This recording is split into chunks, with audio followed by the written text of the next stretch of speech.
అమరావతి శరవేగంతో నిర్మాణ పనులు ప్రారంభం కాబోతా ఉన్నాయి. ఇప్పటికే ఆంధ్రప్రదేశ్ ప్రభుత్వం కేబినెట్ ఆమోదం పొంది 20,000 కోట్ల రూపాయల ఖర్చుకు ఆమోదం తెలిపింది. వీటికి టెండర్లు కూడా పిలవబోతా ఉన్నారు. సంక్రాంతి పండగ ప్రారంభమయ్యే సమయానికి సంక్రాంతి సంబరాలు ముగవగానే అమరావతి నగరంలో పనులు శరవేగంతో యమా స్పీడ్తో ప్రారంభం కాబోతా ఉన్నాయి. జూన్ వరకు వర్షాలు పడే వరకు పగలు రాత్రి ఎండనక వాననక పనులు నిర్వహణ జరుగుతుంది. వర్షాలు పడినప్పుడు కూడా బయట పని కాకుండా బిల్డింగు లోపల ప్లంబింగు, ఎలక్ట్రికల్ వర్కు, ప్లాస్టరింగు, ఫ్లోరింగ్ లాంటి పనులు కొనసాగుతూ ఉంటాయి. 2 షిఫ్ట్లలో పని, పగలు రాత్రి ఫ్లడ్ లైట్లు పెట్టుకుని కూడా పని చేయడం జరుగుతుంది. ఈ అమరావతి నిర్మాణం పనులకు తెలుగు రాష్ట్రాలలో ఉండే మనకు లేబర్ కానీ, ఎలక్ట్రీషియన్ కానీ, ప్లంబర్లు కానీ, సాంకేతిక నిపుణులు కానీ సరిపోరు. అందువల్ల ఇప్పటికే టెండర్లు గతంలో దక్కించుకుని అమరావతి రాజధాని పనులు నిర్వహించిన ప్రముఖ సంస్థలు L&T, NCC, పల్లంజీ, విజయ నిర్మాణ్, KMB ఇలాంటి ప్రముఖ సంస్థలు వాళ్ళ ఏర్పాట్లలో నిమగ్నం అయిపోయారు. దీనికి కావలసిన ఎలక్ట్రీషియన్లు, ప్లంబర్లు, ఈ భవన నిర్మాణ కార్మికులను ఉత్తరాది నుంచి బీహారు, ఉత్తరప్రదేశ్, పశ్చిమ బెంగాల్, ఒరిస్సా, జార్ఖండ్ ఆ రాష్ట్రాలను తరలించి ఇక్కడే తాత్కాలిక వసతిని ఏర్పాటు చేయడానికి రంగం సిద్ధం చేసుకున్నారు. అట్లాగే ఈ క్రషర్ల నుంచి స్టోన్ చాలా అవసరం. దానికోసకు ఈ ప్రముఖ కంపెనీలు ఇప్పటికే క్వారీలు, క్రషర్లు వాటి ఏర్పాట్లు చేసుకున్నారు. సిమెంట్ కంపెనీలకు ముందస్తుగా ఆర్డర్లు బుక్ చేశారు. ఇక ఇసుక ప్రభుత్వం చేతిలో ఉన్నది. ప్రభుత్వం ధారాళంగా ఇసుక సరఫరా చేస్తుంది. ఇక స్టీలు, ఇనుము సరఫరా కూడా ఎటువంటి అడ్డంకులు ఉండబోవు. ఈ విధంగా ఎవరూ ఊహించని రీతిలో అవివేకంతో, అజ్ఞానంతో ఆనాటి ముఖ్యమంత్రి జగన్మోహన్ రెడ్డి అమరావతిని ఒక శ్మశాన వాటికతో పోల్చాడు.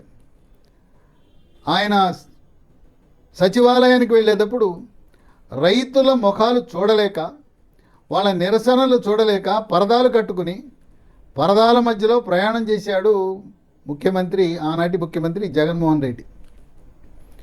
అవివేకంతో ఒక స్ప్రింగ్ మీద కాలు పెట్టి తొక్కాడు జగన్మోహన్ రెడ్డి.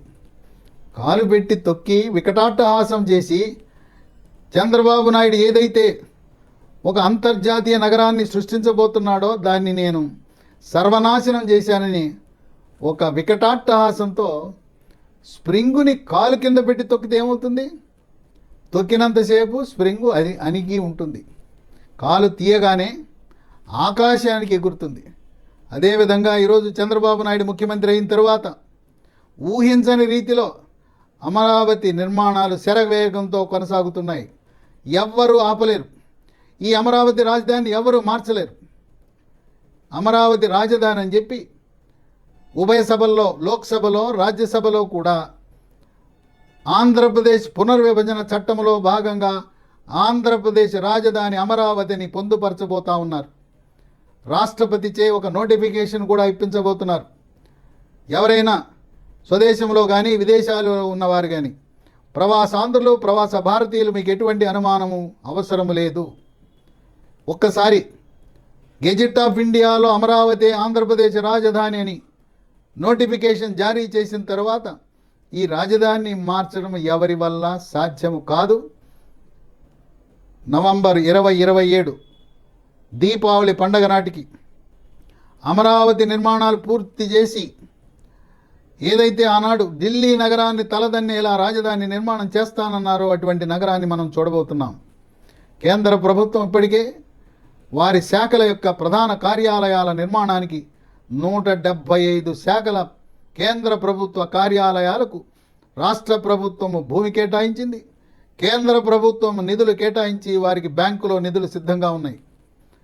జనవరి నెలలో కేంద్ర ప్రభుత్వ కార్యాలయాలన్నీ కూడా పనులు ప్రారంభమై 175 టవర్లు నిలువుగా బొంబాయిలో నారిమన్ పాయింట్లో ఎలా అయితే టవర్లు ఉన్నాయో ఆ విధంగా కేంద్ర ప్రభుత్వ శాఖల టవర్లు వెలుస్తున్నాయి అమరావతిలో. ప్రతి ఇంచి ప్రతి అంగుళం కూడా విలువైంది కనుక భవనాలు అడ్డంగా కాకుండా నిలువుగా 45 అంతస్తుల వరకు అనుమతులు ఇవ్వడానికి ఆంధ్రప్రదేశ్ రాష్ట్ర ప్రభుత్వం సిద్ధంగా ఉంది. దీంతో పాటు 2027 నాటికి 5 పరిపాలనా భవనాలు, అక్కడ సచివాలయం, విభాగాధిపతుల హెడ్స్ ఆఫ్ డిపార్ట్మెంట్స్, వాటితో పాటు ఏదైతే ప్రభుత్వ అనుబంధ సంస్థలు ఉన్నాయో, కార్పొరేషన్లు ఉన్నాయో అవి కూడా ఈ 5 టవర్లలో ఏర్పాటు చేయడానికి రంగం సిద్ధమవుతూ ఉంది. ముఖ్యమంత్రి పరిపాలన నిర్వహించే టవర్లో అక్కడే పై అంతస్తులో హెలిప్యాడ్ కూడా నిర్మాణం చేసి ముఖ్యమంత్రి సామాన్య పౌరులకు ఎటువంటి ట్రాఫిక్ ఇబ్బందులు కల్పించకుండా ఆయన ప్రయాణం ఇంటి నుంచి సచివాలయానికి ప్రతిరోజు హెలికాప్టర్లో రావటం వల్ల ప్రజలకు ఎటువంటి అసౌకర్యము కలగదు. విషయం ఏంటంటే చంద్రబాబు నాయుడు కూడా అమరావతిలో తన స్వగృహాన్ని నిర్మించుకోవడానికి వ్యూహరచన చేయటం అనేది విశేషం. ఇప్పటికే మంజూరైన 20,000 కోట్లు, వాటిలో 5,000 కోట్లు రహదారుల నిర్మాణానికి కేటాయించారు. అట్లాగే ఏదైతే రైతుల లేఅవుట్ల అభివృద్ధి కొరకు 1,500 కిలోమీటర్ల అభివృద్ధి చేయడానికి 4,000 కోట్లు కేటాయించారు. 500 కోట్లు వెచ్చించి మంత్రులు, హైకోర్టు జడ్జిల యొక్క నివాసాలు త్వరలో మార్చికి ముందే పూర్తి చేయబోతా ఉన్నారు. కేవలం ఒక 15% పనులు మాత్రమే మిగిలి ఉన్నాయి. ప్రధానమంత్రి మోదీ పెద్ద మనసుతో రాష్ట్రానికి, అమరావతికి 15,000 కోట్లు మంజూరు చేశారు. ఈ 15,000 కోట్లు దాంట్లో 12,000 కోట్లు ప్రపంచ బ్యాంకు, 3,000 కోట్లు Asian development bank ADB, Asia అభివృద్ధి బ్యాంకు. ఇది కేంద్ర ప్రభుత్వము మనకిస్తున్న గ్రాంటు. ఇది రాష్ట్రము చెల్లించవలసిన అవసరం లేదు. ఇది రాష్ట్రం యొక్క అప్పుల జాబితాలో చేరదు. అంటే పెద్ద మనసుతో ప్రధాని 15,000 కోట్లు ఒక ఆర్థిక సంవత్సరంలో ఇవ్వటం అనేది ఇంతవరకు జరగలేదు, జరగదు, నభూతో నభవిష్యత్ అనే విధంగా రాష్ట్రానికి ఎటువంటి ఆర్థిక భారం లేకుండా మనకి ఇవ్వటం విశేషం. దీనికి తోడు మరొక 16,000 కోట్లు. దీంట్లో హడ్కో, కేంద్ర ప్రభుత్వ అధీనంలో ఉండే సంస్థ, జర్మనీలో ఉండే ఒక బ్యాంకు, హడ్కో 11,000 కోట్లు, జర్మనీ బ్యాంకు 5,000 కోట్లు, 16,000 కోట్లు అది కూడా మంజూరైంది. విశేషం ఏంటంటే కేంద్ర ప్రభుత్వం ఇచ్చిన 15,000 కోట్లు, మనం ఆంధ్రప్రదేశ్ రాష్ట్రం అప్పుగా తెచ్చుకుంటున్న హడ్కో నుంచి 16,000 కోట్లు, ఈ 31,000 కోట్లు కూడా సిఆర్డిఏ ఖాతాలో జమైనాయి. పని ఎప్పటికప్పుడు దశల వారీగా కాంట్రాక్టర్లకు చెల్లింపులు చేయడానికి ఎటువంటి ఇబ్బందులు లేవు. ఒక శుభవార్త ఏంటంటే ఎవరైతే రాజధాని పనులు చేస్తున్న పెద్ద పెద్ద కంపెనీలు, వారి దగ్గర పనిచేస్తున్న సబ్ కాంట్రాక్టర్లు ఎప్పటికప్పుడు చెల్లింపులు జరుగుతాయి. ఎటువంటి ఆర్థిక ఇబ్బందులు లేవు. సెక్రటేరియట్ చుట్టూ, ఆర్థిక శాఖ చుట్టూ తిరగవలసిన అవసరం లేదు.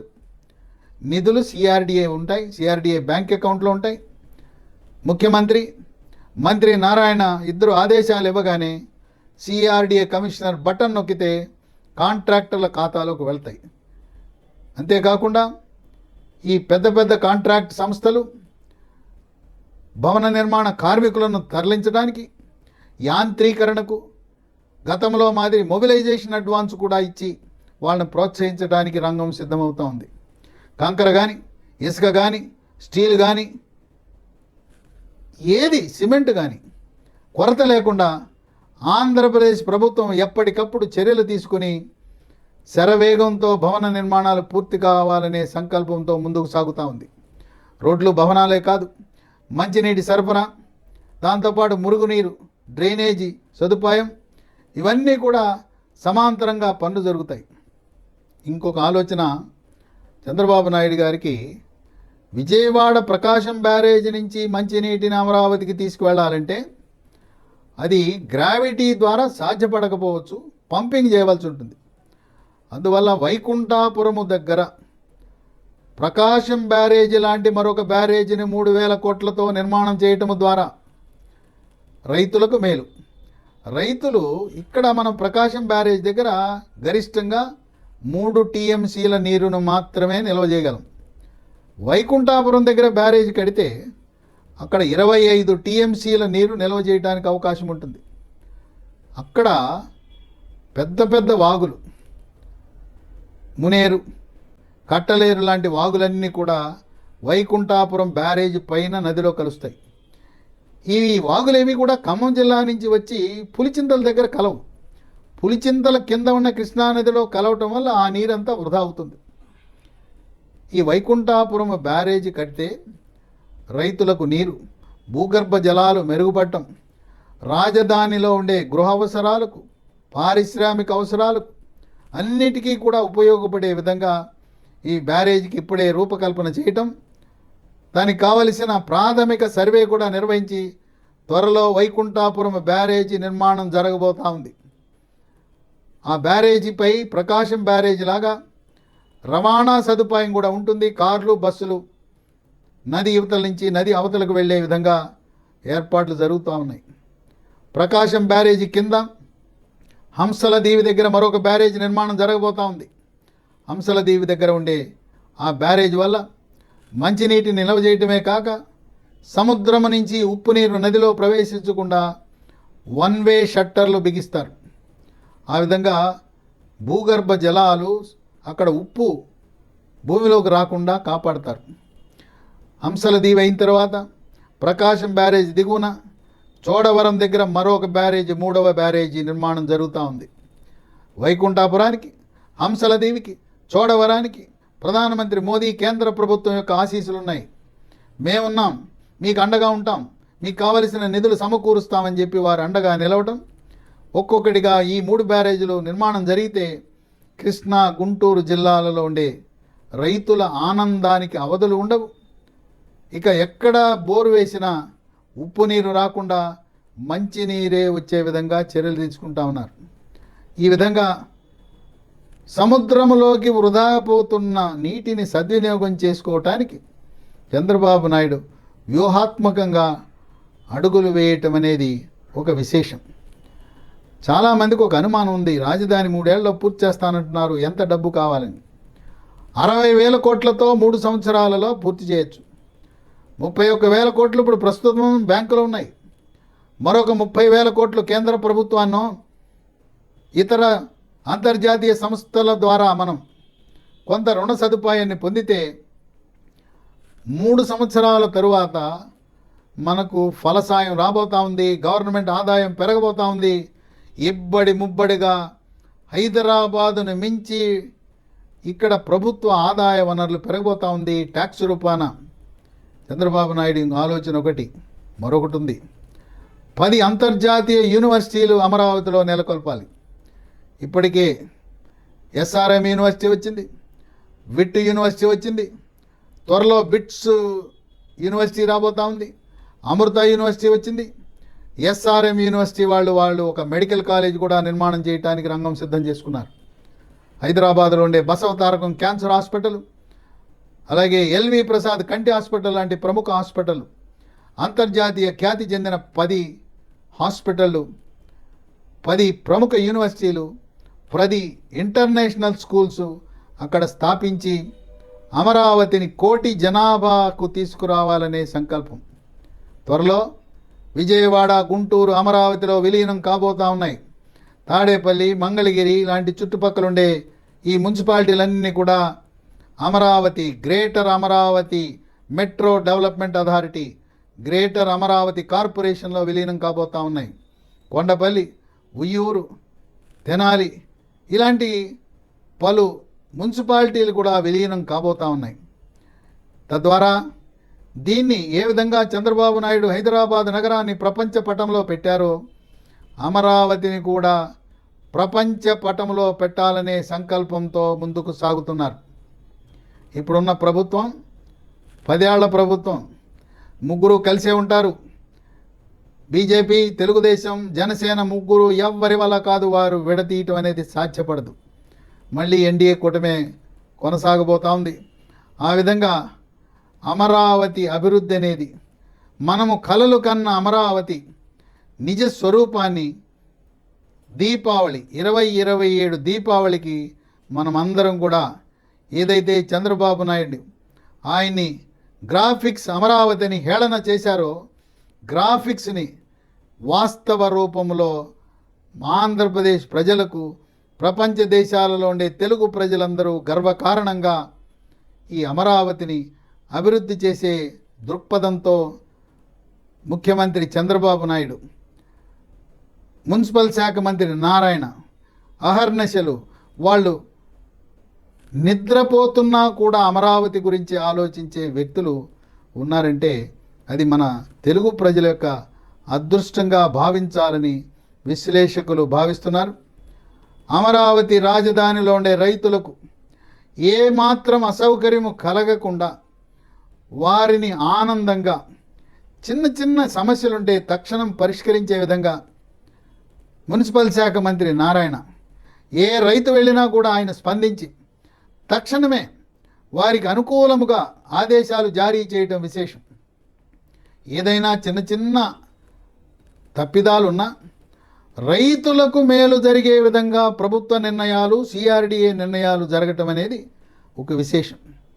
సిఆర్డిఏ సమావేశాలు క్రమం తప్పకుండా జరుపుతూ, ఈ సమావేశానికి సిఆర్డిఏ చైర్మన్ ఎవరంటే సాక్షాత్తు ముఖ్యమంత్రి. ఆయన కనుసనల్లో రోజువారీ ఏ రకంగా అభివృద్ధి జరుగుతూ ఉందనేది ఆయన ముఖ్యమంత్రి డాష్ బోర్డ్లో రోజువారీ పనులను సమీక్షిస్తూ, ప్రపంచ దేశాలలో ఉండే సాంకేతిక పరిజ్ఞానాన్ని మొత్తం అమరావతికి రప్పించి శరవేగంతో నాణ్యమైన పనులు 1000 సంవత్సరాలు అమరావతి రాజధాని విరాజిల్లే విధంగా ప్రణాళికలు రచించి అమలు చేయటం అనేది ఒక విశేషం. తెలుగు ప్రజలు చేసుకున్న అదృష్టం. చంద్రబాబు నాయుడు ఈ రాష్ట్రానికి, మళ్ళీ విడిపోయిన ఆంధ్రప్రదేశ్ రాష్ట్రానికి రెండవసారి ముఖ్యమంత్రి కావడం, దేశంలోనే సీనియర్ మోస్ట్ రాజకీయ నాయకుడు, పరిపాలనా దక్షుడు, దార్శనికత ఉన్న వ్యక్తి. 2047 నాటికి స్వర్ణాంధ్రప్రదేశ్ని ఆవిష్కరించే విధంగా శరవేగంతో ఈ రోజున అడుగులు పడుతున్నాయంటే చుట్టుపక్కల ఉండే రాష్ట్రాలు, ఇతర రాష్ట్రాల ముఖ్యమంత్రులు ఆశ్చర్యచకితులై నేర్పుతో, ఓర్పుతో, సహనంతో చంద్రబాబు నాయుడు కేంద్రాన్ని, ప్రధానమంత్రి మోదీని ఒప్పించి, మెప్పించి, అభ్యర్థించి నిధులు రాబట్టడంలో ఆయనే సాటని ఒక రకంగా దేశంలో ఉండే ఇతర రాష్ట్రాల ముఖ్యమంత్రులు ఈర్ష్యపడే విధంగా ఆంధ్రప్రదేశ్ రాష్ట్రానికి నిధుల వరద వస్తున్నదనేది అక్షర సత్యం.